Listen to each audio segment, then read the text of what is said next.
సోదరా మైపతి అరుణ్ కుమార్, నిన్ను నీ పేరు ఉచ్చరించడం కూడా ఇష్టం లేదు, కాకపోతే నీకు తెలవాలని చెప్పేసి ఈ వీడియో చేస్తూ ఉన్నా. ప్రతిసారి మతిలేని మైపతి అరుణ్ అని ఎందుకు అంటున్నామంటే నీ మతి భ్రమించింది. నువ్వు చదువుకు నువ్వు మాట్లాడే మాటకు నీ భాషకు సంబంధం లేనటువంటి విషయం. 100 సార్లు మాట్లాడుతూ ఉన్నావు, 100 సార్లు ఉచ్చరిస్తూ ఉన్నావు. నేను నీకు ఒకటే సూటిగా అడగదలుచుకున్నా. సమ్మక్క సారాలమ్మ దగ్గరికి వచ్చేటువంటి భక్తులు, భారతదేశం నుంచి నలుమూలలో వచ్చేటువంటి భక్తులు, ఆ భక్తులు కూడా అక్కడికి వచ్చి తలనీలాలు సమర్పించుకుంటారు. అంటే వాళ్ళందరినీ కూడా నీ కాళ్ళ మధ్య తలకాయ పెట్టి వాళ్ళ గుండు గీక్తా ఉన్నావా? అంటే అందరు అవమానిస్తూ ఉన్నావా? నీకు నలుగురే మేధావులు లోబడతా ఉన్నారు. సీతారాం నాయక్ గారు కావచ్చు, సంజీవ్ నాయక్ గారు కావచ్చు, రాజ్ కుమార్ గారు కావచ్చు, బెల్లయ్య నాయక్ గారు కావచ్చు, దాసరామ్ నాయక్ గారు కావచ్చు, ఇంకొంతమంది పేర్లు ఆ కొన్ని పేర్లు మాత్రమే నీకు వినబడతా ఉన్నాయి. కానీ ఈ జాతిలో మేధావి వర్గం ఒకటి ఉంది.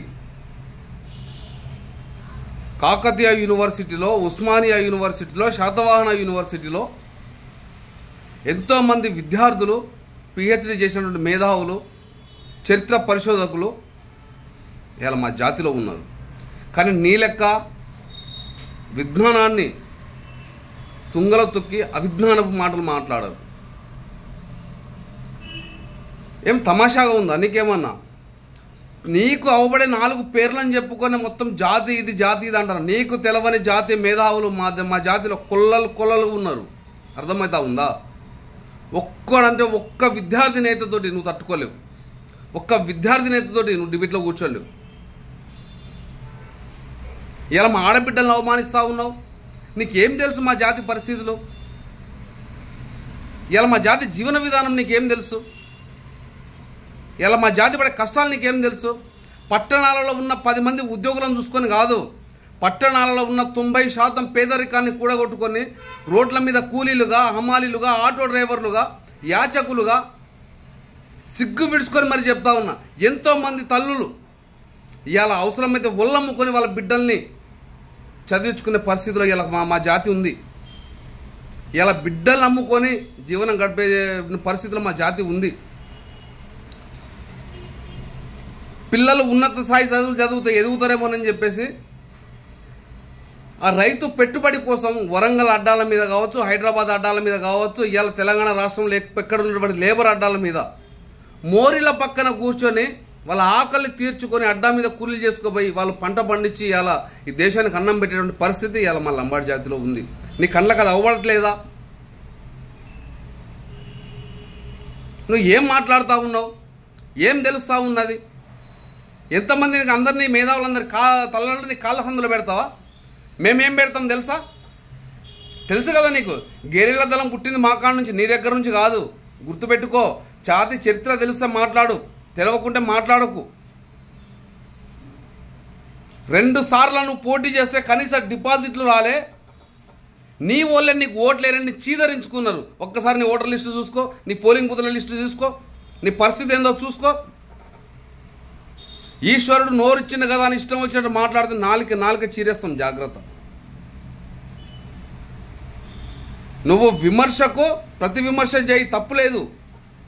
కానీ వ్యక్తిగతంగా విమర్శలు చేస్తూ ఆడబిడ్డలను అవమానపరుస్తూ జాతిని ఎప్పటికప్పుడు కించపరుస్తూ మాట్లాడితే చాలా అంటే చాలా దారుణమైన పరిస్థితి ఎదుర్కొంటూ దాడికి ప్రతి దాడి తప్పదు. గుర్తుపెట్టుకో. ఇలా యూనివర్సిటీలలో, పట్టణాలలో తెల్ల బట్టలు వేసుకున్న మా పిల్లగాళ్ళు అవబడతా ఉన్నారు. వాళ్ళ కోసం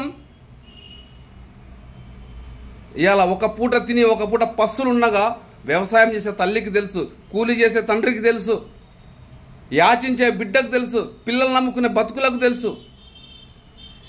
అర్థమవుతా ఉందా?